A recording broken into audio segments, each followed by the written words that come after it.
Bismillahirrahmanirrahim. Assalamualaikum warahmatullahi wabarakatuh. Alhamdulillah hamdan katsiran thayyiban mubarakan fih kama yuhibbu rabbuna wa yarda. Asyhadu an la ilaha illallah wahdahu la syarikalah wa asyhadu anna Muhammadan abduhu wa rasuluh.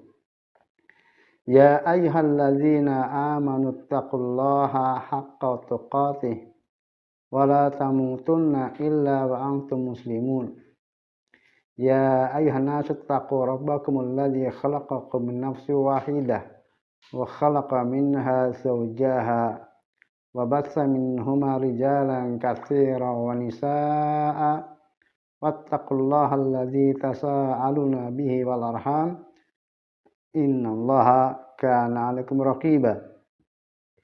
Ya ayyuhalladzina amanu taqullaha wa qulu qawlan sadida yuslih lakum a'malakum wa yaghfir lakum dzunubakum wa may yuti'illaha wa rasulahu faqad faza fawzan 'azima amma ba'd.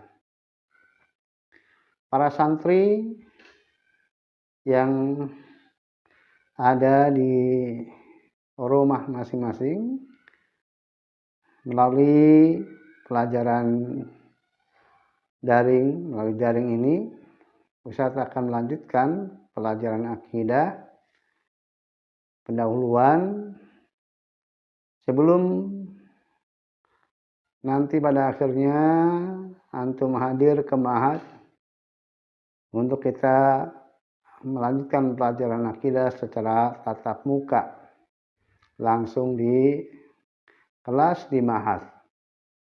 Pelajaran ini untuk kelas 10, kelas 11 dan juga kelas 12. Masih melanjutkan dua pelajaran yang sudah saya sampaikan pada pertemuan sebelumnya.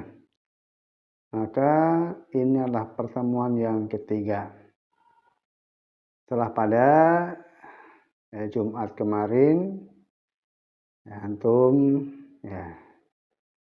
melaksanakan kegiatan terkait dengan hari raya Idul Adha. Itu kegembiraan tersendiri bagi kaum muslimin ketika berjumpa dengan hari raya. Setelah mudah-mudahan antum semua melaksanakan puasa di awal bulan Zulhijjah, khususnya tanggal 9 Zulhijjahnya, kemudian sholat id pada tanggal 10-nya, dan menikmati hewan kurban setelah sholat id atau di hari-hari tasyrik. Semoga Allah SWT menerima ibadah kita semuanya. Melanjutkan tema kita pada pendahuluan pelajaran akidah, yaitu tentang ibadah, beberapa kaidah kaitannya dengan ibadah kepada Allah SWT.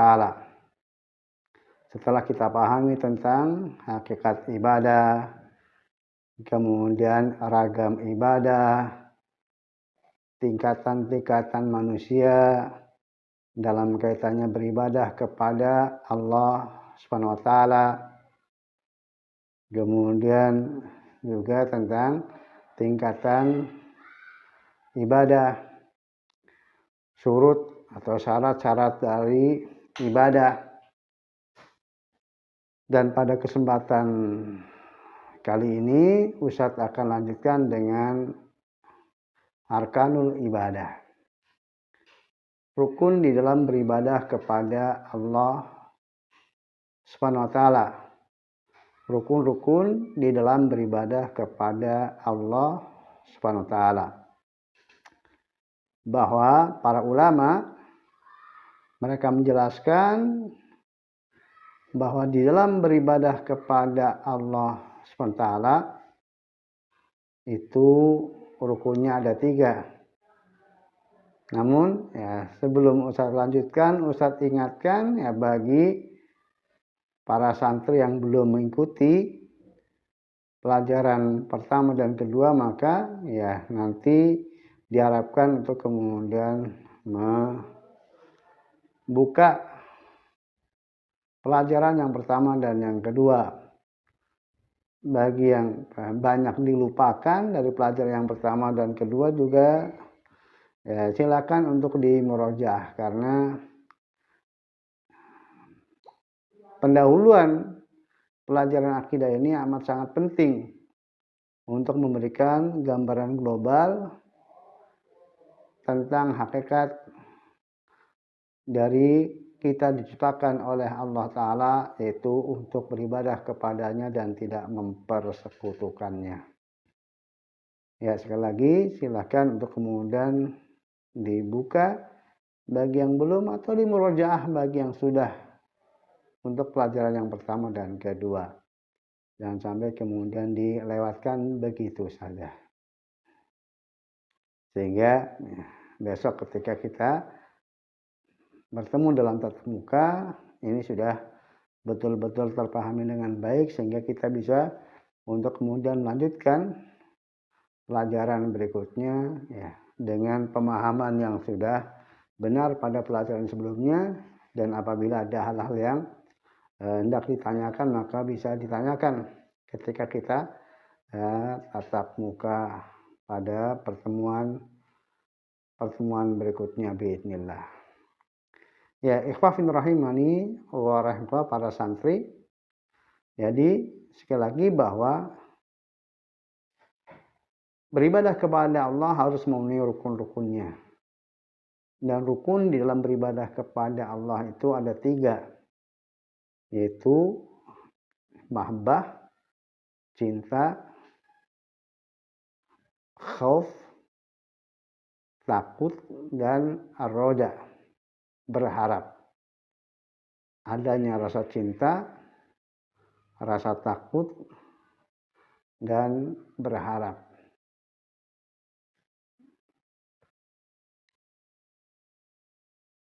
Untuk rasa cinta itu sebagai pokok dalam ibadah, sebagaimana sudah dijelaskan pada pelajaran sebelumnya, bahwa pokok ibadah kepada Allah lah at-tadallul wal khudu mal mahabbah, ketundukan, perendahan diri dan ketundukan yang disertai rasa cinta.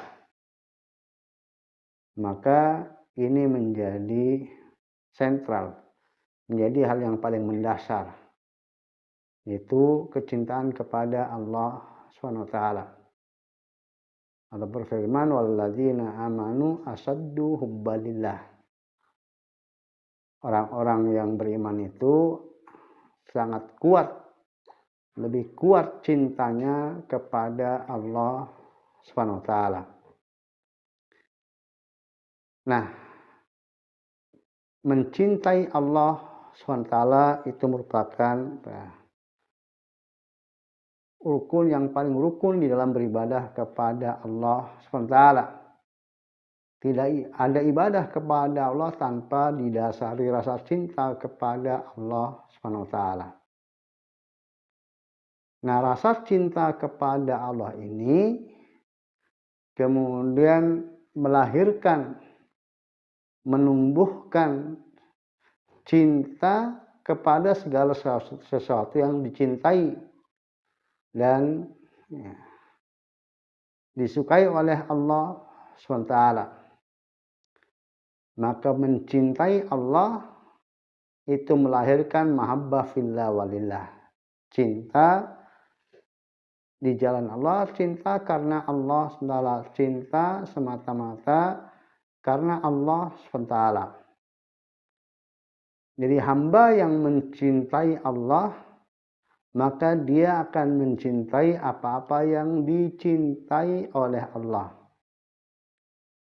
berupa amaliyah ibadah ya, yang sudah dijelaskan, baik itu ibadah fi'liyah maupun ibadah tarkiyah, ibadah yang berupa sesuatu yang diwujudkan atau sesuatu yang ditinggalkan, baik qauliyah maupun amaliyah, ya ibadah yang terkait dengan hati, lisan maupun perbuatan anggota badan. Jadi dia mencintai apa-apa yang dicintai oleh Allah karena cintanya kepada Allah SWT. Demikian juga orang-orang yang mencintai Allah, mereka juga mencintai orang-orang yang dicintai oleh Allah. Jadi samping dia mencintai hal-hal yang dicintai oleh Allah berupa aktivitas ibadah, demikian juga mencintai orang-orang yang melakukan aktivitas ibadah kepada Allah, mencintai orang-orang yang dicintai oleh Allah Subhanahu wa taala. Ini konsekuensi dari mencintai Allah Subhanahu wa taala. Jadi adanya al-hubbu fillah walillah, cinta karena Allah, cinta di jalan Allah, cinta karena Allah SWT. Tingginya kadar kecintaan kepada Allah itu akan melahirkan tingginya kecintaan karena Allah SWT. Ya, semakin orang mencintai Allah, maka dia akan semakin mencintai aktivitas ibadah kepada Allah, akan semakin mencintai orang-orang yang dicintai oleh Allah SWT. Dari orang-orang yang dia ketahui pada dirinya ada ketaatan dan ketundukan kepada Allah Ta'ala semata.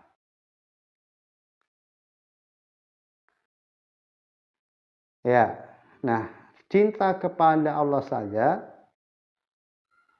ini tidak cukup tanpa kemudian dibarengi dengan rukun yang berikutnya, yaitu al-khauf, takut.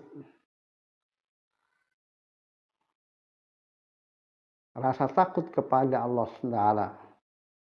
Demikian juga rukun yang ketiga itu roja, berharap kepada Allah SWT. Maka mereka, orang-orang yang mencintai Allah lalu kemudian mereka beribadah kepada Allah, di dalam ibadahnya mereka kepada Allah itu didasari dengan dua atau dibarengi dengan dua sikap, yaitu rasa takut dan berharap. Allah berfirman, innahum kanu yusari'una fil khairat wa yad'unana raghaba wa rahaba wa kanu lana khashi'in. Sungguh mereka itu, para nabi, dahulu mereka bersegera di dalam kebaikan-kebaikan dan mereka beribadah kepada kami dengan rasa harap dan takut. Maka ini karakter ibadahnya orang-orang yang dicintai oleh Allah. Ibadahnya orang-orang yang benar dalam beribadah kepada Allah, yaitu dibarengi dengan rasa takut dan harap. Rasa harap dan takut. Sekali lagi, kecintaan mereka kepada Allah melahirkan ubudiyah kepada Allah. Nah, ubudiyahnya kepada Allah itu dibarengi dengan rasa takut dan harap. Sebagaimana juga dalam ayat yang lainnya Allah berfirman, ulaikal ladzina yad'un yabtaguna ila rabbihimul wasilah ayyuhum aqrab wa yarjuna rahmatahu wa yakhafuna 'adzabah. Mereka, orang-orang yang mereka seru dari selain Allah itu, sesungguhnya mereka yabtaguna ila rabbihimul wasilah. Mereka mencari jalan untuk mendekatkan diri kepada Allah. Ayyuhum aqrab. Siapa dan mereka yang lebih dekat kepada Allah? Bagaimana kondisi mereka? Yaitu yarjuna rahmatahu wa yakhafuna 'adzabah. Mereka mengharapkan rahmat Allah dan takut akan azab Allah. Itu karakteristik hamba-hamba Allah. Mereka beribadah kepada Allah dengan rasa takut dan harap. Nah, takut kepada Allah SWT sebagai rukun yang kedua.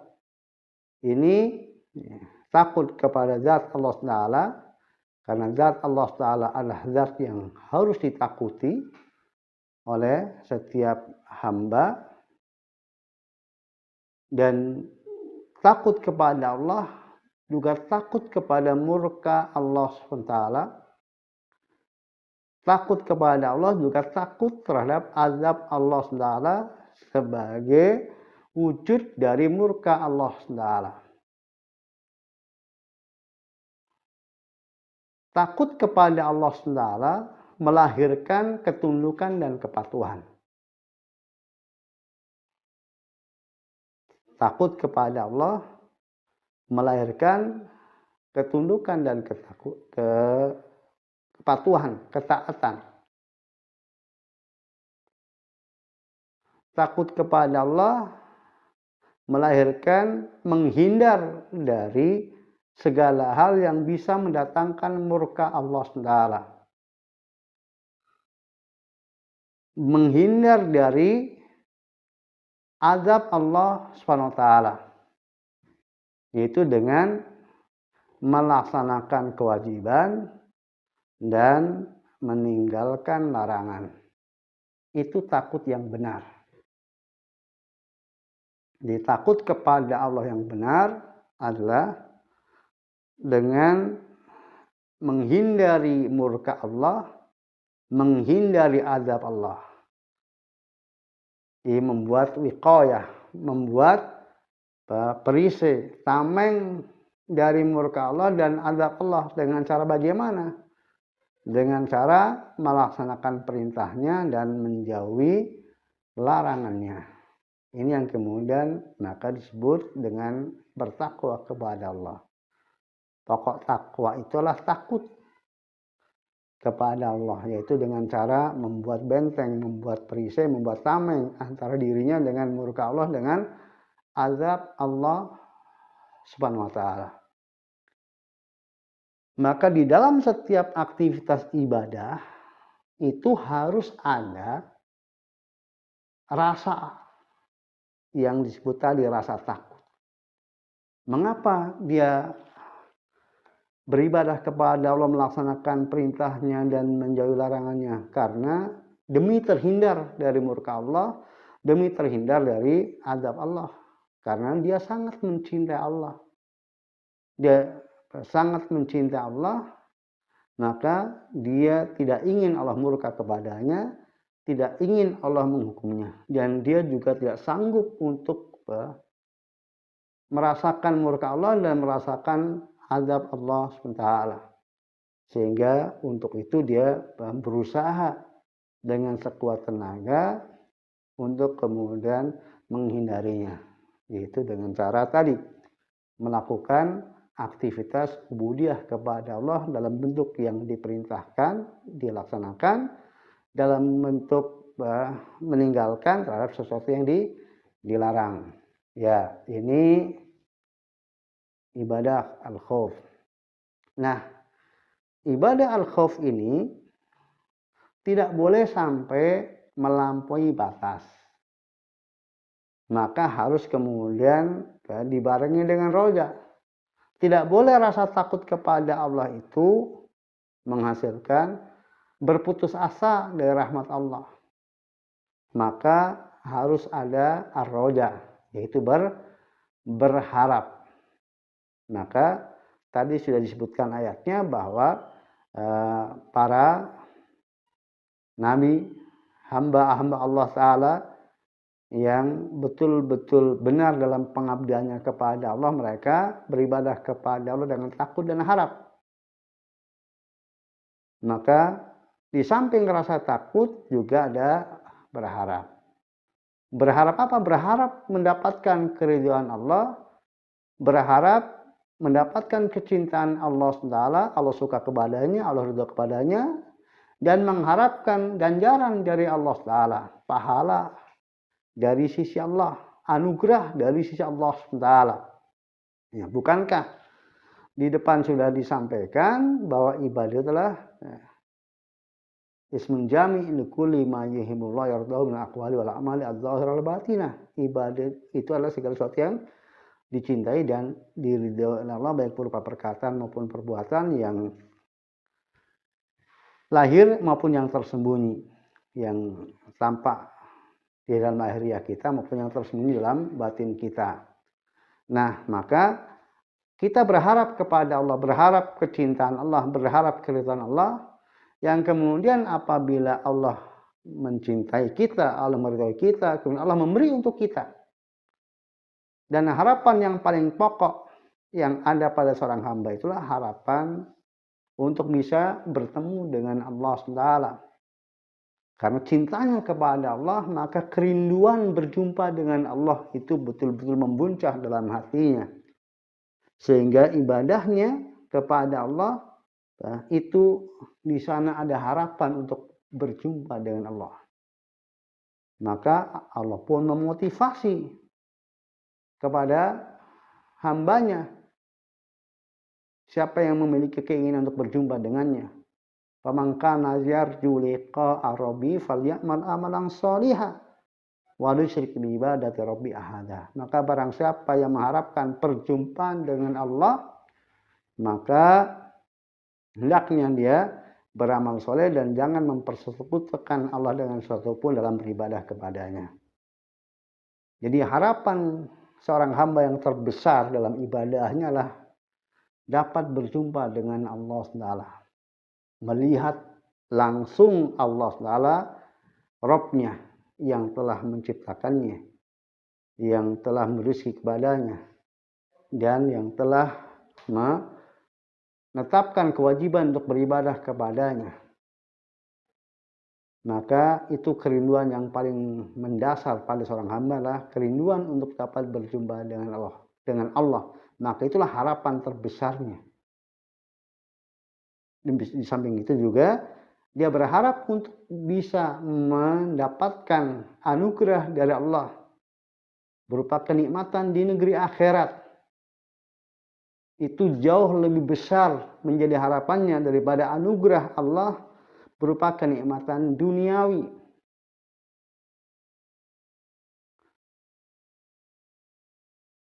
Dan boleh juga seseorang mengharapkan dari Allah berupa kenikmatan duniawi dengan ibadahnya, tetapi itu adalah bukan menjadi tujuan pokoknya. Tujuan pokoknya adalah kenikmatan di negeri akhirat. Puncaknya di sorga, melihat Allah SWT. Kenikmatan terbesar yang akan Allah anugerahkan kepada seorang hamba setelah mereka kelak masuk sorga.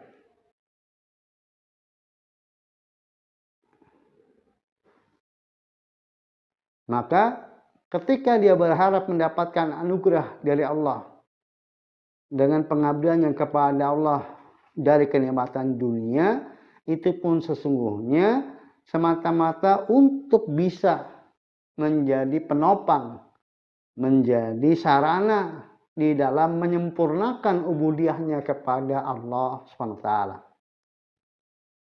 Nah, berharap kepada Allah itu juga harus benar. Siapa yang harapannya kepada Allah itu benar, ya secara umum tadi sudah dijelaskan, dia mengharapkan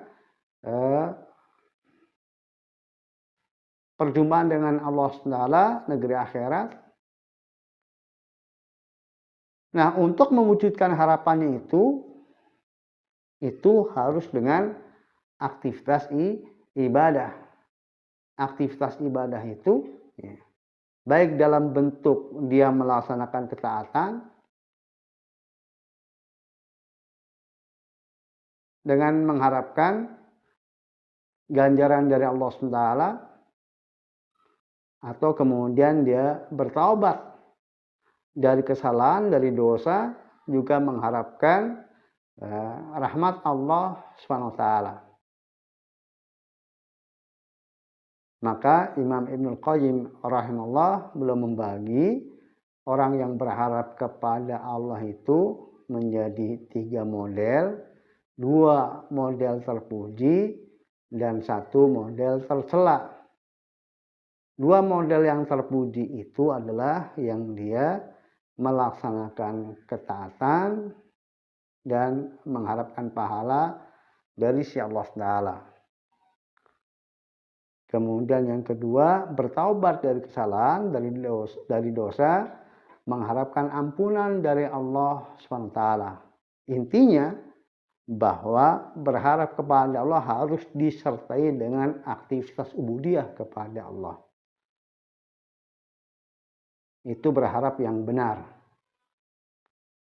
Baik dalam bentuk dia mentaati Allah maupun dalam bentuk dia bertaubat dari dosa ketika terjerumus ke dalam dosa dan kesalahan. Adapun model yang ketiga yang tercela itu ya mengharapkan rahmat Allah tanpa amal. Mengharapkan ampunan Allah tanpa taubat. Dia mengharapkan mendapatkan anugerah dari Allah tetapi tanpa melakukan aktivitas ketaatan kepada Allah SWT. Ini namanya maghrur. Ini namanya terperdaya. Dan bukan itu rojak yang benar. Nah, berharap kepada Allah itu juga tetap harus dalam koridornya, tidak boleh berlebihan. Sehingga apabila terjadi berharap yang berlebihan, itu nantinya akan terjerumus ke dalam merasa aman dari makar Allah SWT. Akan terjerumus dalam merasa aman dari makar Allah SWT. Itu yang efek atau akibat dari makar Allah itulah azab Allah Ta'ala. Maka sering dikatakan merasa aman dari makar Allah dan merasa aman dari azab Allah Ta'ala. Karena kalau Allah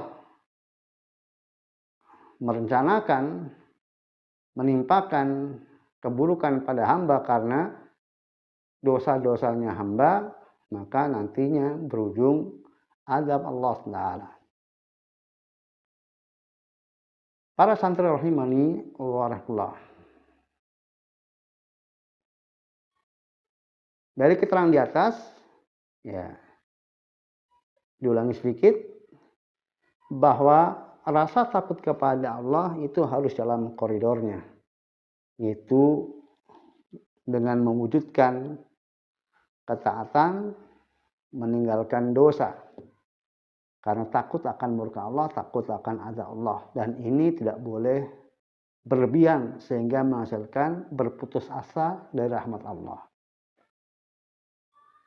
Rasa harap kepada Allah itu juga harus dalam koridornya, yaitu dengan melaksanakan ketaatan dan juga bertaubat dari dosa karena mengharapkan rahmat Allah, mengharapkan perjumpaan dengan Allah. Dan tidak boleh berlebihan sehingga menghasilkan merasa aman dari azab Allah SWT.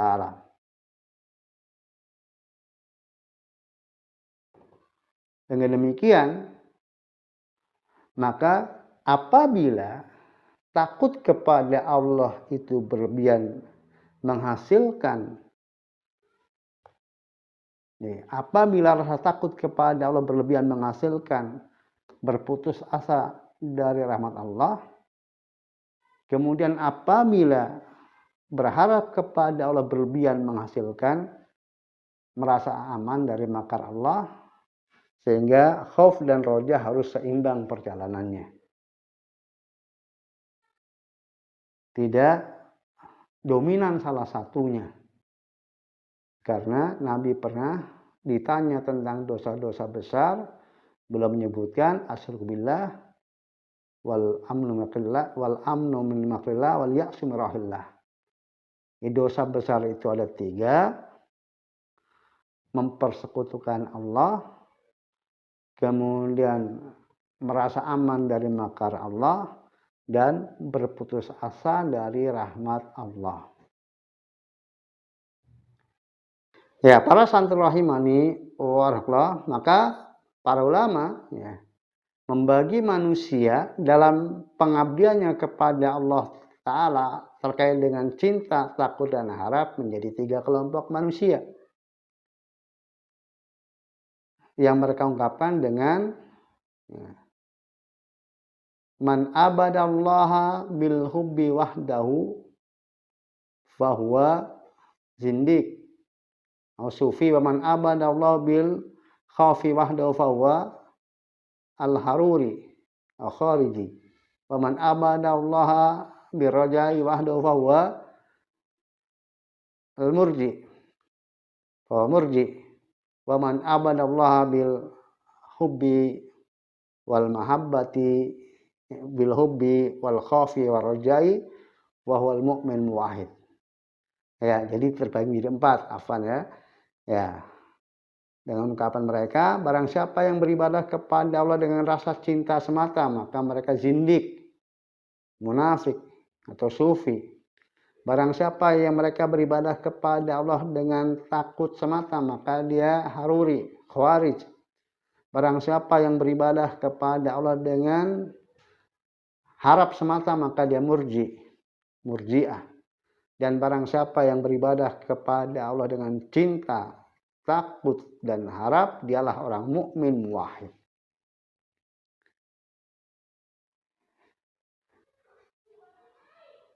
Dari keterangan di atas, ya, jadi untuk seorang muwahhid itu menjadi muwahhid yang benar, dia beribadahnya kepada Allah dengan 3 rukunnya, cinta, takut, dan harap.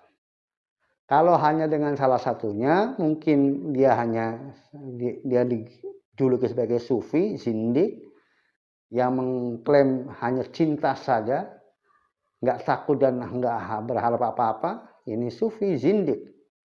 Atau yang dominan dengan rasa takutnya, sehingga berputus asa dari rahmat Allah. Ini khawarij. Ini juga menyimpang, tidak sesuai dengan tuntunan Nabi, tidak sesuai dengan sunnah Nabi. Yang merupakan syarat diterimanya ibadah lah nyunnah. Yang ketiga, yang beribadah kepada Allah hanya dengan berharap semata. Dominan rojaknya, maka dia murji'ah. Sehingga menyebabkan bergelimang dalam dosa. Nggak takut dosa, nggak takut pelanggaran, kemaksiatan. Karena terlalu dominan berharapnya kepada Allah. Ini juga hamba yang menyimpang. Dan Nabi SAW menyebutkannya sebagai dosa-dosa besar. Maka Imam Abu Ja'far at-Tahawi rahimahullah memasukkan berputus asa dari rahmat Allah dan merasa aman dari makar Allah, 2 hal yang dapat mengeluarkan seseorang dari millatul Islam. Ya, jadi kalau tidak ada sama sekali takut dan harap atau cinta, ya dia bukan orang mukmin sama sekali. Tapi kalau kemudian 3-tiganya ada, akan tetapi terjadi penyimpangan di sana, kesalahan di sana, maka ya bisa masuk dalam ranah menjadi orang yang menyimpang, orang sesat. Meskipun belum sampai kemudian keluar dari status keimanan, status keislaman. Dan terkadang itu melahirkan berbagai macam bentuk dosa-dosa dan kemaksiatan. Meskipun mungkin belum sampai pada tataran orang yang menyimpang, orang yang sesat, tetapi orang yang berdosa. Itu disebabkan karena tidak menyempurnakan pelaksanaan 3 rukun ini, cinta, takut, dan berharap di dalam pengabdiannya kepada Allah SWT. Ya, para santri ikhwafidin rahimani wa rahmatullah, demikian untuk pelajaran pada pertemuan yang ketiga ini tentang pendahuluan pelajaran akidah tentang hakikat ubudiyah kepada Allah SWT. Telah sampaikan beberapa kaidah atau prinsip-prinsip yang mesti kita pahami kaitannya dengan ibadah kepada Allah SWT.